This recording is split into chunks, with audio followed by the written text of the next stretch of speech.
حضرت عیسیٰ علیہ السلام کے نانا کا نام حضرت عمران تھا۔ حضرت عمران کے ہاں اولاد نہیں تھی، ان کی زوجہ حضرت حنا سلام اللہ علیہ، پیغمبروں کا خاندان ہے، پیغمبروں کی صحبت ہے، تو وہ بھی صبر شکر کر کے اللہ کی رضا پہ راضی تھی۔ گھر کے صحن کے اندر دوپہر کے وقت چارپائی بچھائے ایک درخت کے نیچے کیلولہ کرنے لگی تو ایک منظر دیکھا کہ درخت پر ایک چڑیا نے گھونسلہ ڈالا ہوا تھا اور اس نے بچے دیے ہوئے تھے۔ وہ کہیں سے اڑ کے جا کے دانہ اٹھا کے لاتی اور بچہ چونچ کھولتا اور ماں اس کی چونچ میں دانہ ڈال دی۔ چڑیا کے بچے کے ساتھ چڑیا کی محبت کو دیکھا تو حضرت حنا کا دل چوٹ کھا گیا اور بارگاہ عزدی میں عرض کی، مالک تو نے جانوروں کو بھی بچے دیے ہیں اور وہ ان سے پیار کر رہے ہیں، تیرے دربار میں کیا کمی ہے اگر تو مجھے اولاد عطا کر دے۔ دل چوٹ کھا گیا، دل کی اتھاہ گہرائیوں سے دعا نکلی، عرش تک جا پہنچی۔ اللہ نے حضرت حنا کو کرم نوازیوں سے مالا مال کر دیا۔ حضرت حنا نے کہا، اے اللہ جو میرے وطن میں ہے میں تیرے گھر کے لیے اس کو وقف کرتی ہوں۔ جب ولادت کے لمحے آئے تو حضرت حنا زوجہ عمران نے بیٹی کو جنم دیا تو پریشان ہو گئیں کہ مالک یہ تو بیٹی ہے، میں نے تو اس کو مسجد اقصیٰ کے لیے وقف کیا ہے اور وہاں سارے مرد ہیں، ایک لڑکی جب جوان ہوگی تو اس کو وہاں کیسے چھوڑ سکوں گی، منت میری کیسے پوری ہوگی۔ بہت پریشان ہوئی منت کی تکمیل کا سوچ کے کہ مالک یہ تو بیٹی ہے۔ آواز آئی، پریشان ہونے کی ضرورت نہیں حنا، جو تو نے بیٹی جنم دی ہے ایسے تو بیٹے بھی نہیں ہوتے۔ اس بیٹی کا نام کیا رکھا گیا؟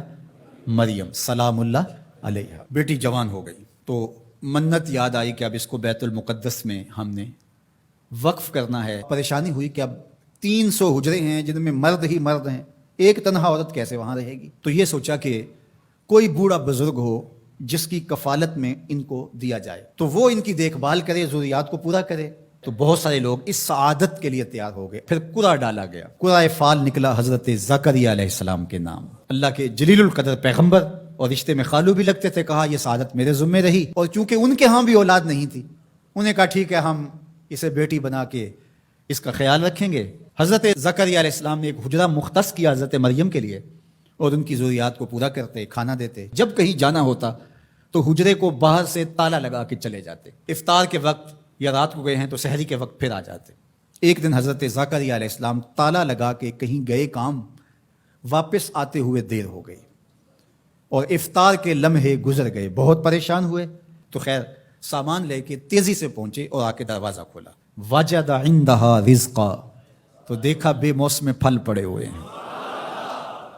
حیرت تو یہ تھی کہ پھل ہیں، دروازہ مقفل ہے، باہر سے کوئی اندر نہیں جا سکتا، اندر سے کوئی باہر نہیں آ سکتا، پھل کیسے آئے؟ پہلی حیرت تو یہ، پھر پھل بھی بے موسم۔ قال یا مریم ان لک ھذا، اے مریم یہ کہاں سے آئے؟ قالت هو من عند اللہ، کہا یہ میرے اللہ کی طرف سے آئے، یہ مجھے میرے رب نے دیے ہیں۔ ان اللہ یرزق من یشاء بغیر حساب، وہ جس کو چاہتا ہے بغیر حساب کے عطا کرتا ہے، اس کے لیے کوئی مشکل نہیں ہے۔ جو ماں کے پیٹ میں بچے کو رزق دیتا ہے، انڈے میں چوزے کو رزق دیتا ہے، وہ حجرہ مریم میں مریم کو رزق نہیں دے سکتا؟ اب حضرت زکریا علیہ السلام کا ذکر آپ نے سنا کہ ان کے ہاں اولاد نہیں تھی، اور عمر کتنی ہو گئی تھی؟ 120 سال، اور آپ کی زوجہ کی عمر 100 سال ہوگی، تو اب تو امید بھی ختم ہو گئی اولاد کی۔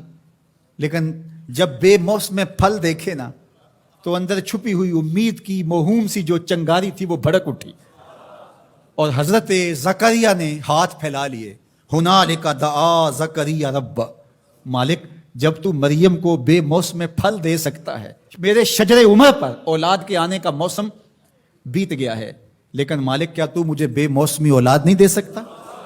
حضرت زکریا وہیں کھڑے ہو کے دعا مانگنے لگے۔ معلوم ہوا جہاں رحمتیں اترتی دکھائی دیں وہاں دعا مانگی جاتی ہے۔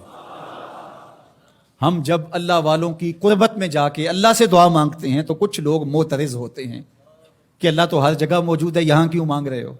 مسجد اقصیٰ پاس ہے لیکن حجرہ مریم میں اللہ کا پیغمبر دعا مانگ رہا ہے، وہاں رحمت آنکھوں سے اترتے ہوئے دیکھی۔ ان رحمت اللہ قریب من المحسنین، اللہ قرآن میں فرماتا ہے میری رحمت محسنین نیکوکاروں کے نیڑے ہوتی ہے، اس لیے ہم اللہ والوں کے قریب جا کے اللہ سے مانگتے ہیں، مالک تیری رحمتیں یہاں برس رہی۔ ہنالک دعا زکریا ربہ، وہیں کھڑے ہو کے دعا مانگنا شروع کر دی، اللہ مجھے ستھری اولاد عطا کر دے۔ پھر کیا ہوا کہ کہا گیا یہاں دعا کیوں مانگ رہے ہو؟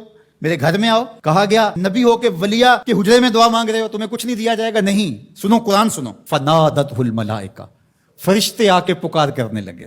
کب؟ وَهُوَ قَائِمٌ يُصَلِّي فِي الْمِحْرَابِ, وہ حجرے میں کھڑے ابھی دعائیں مانگ ہی رہے تھے. فرشتوں نے آ کے ندا دی. کیا؟ ان اللہ یبشرک بیحییٰ, اے زکریا تمہیں مبارک ہو, ہم تمہیں یحییٰ عطا فرمائیں گے. اولاد مانگی ہے تو یحییٰ ملے گا, لیکن اکیلی اولاد نہیں مانگی, ذریۃ طیبہ, ستھری اولاد مانگی ہے, پاک اولاد مانگی ہے. تو مصدقا بکلمۃ من اللہ وسیدا وحصورا ونبیا من الصالحین, جو بیٹا دینے والے ہیں وہ کلمت اللہ کی تصدیق کرنے والا ہوگا, سردار ہوگا, عورتوں سے الگ رہنے والا ہوگا, اور پیغمبر ہوگا, صالحین سے نبی ہوگا, یہ شانوں کا مالک ہوگا. فوراً دعا قبول.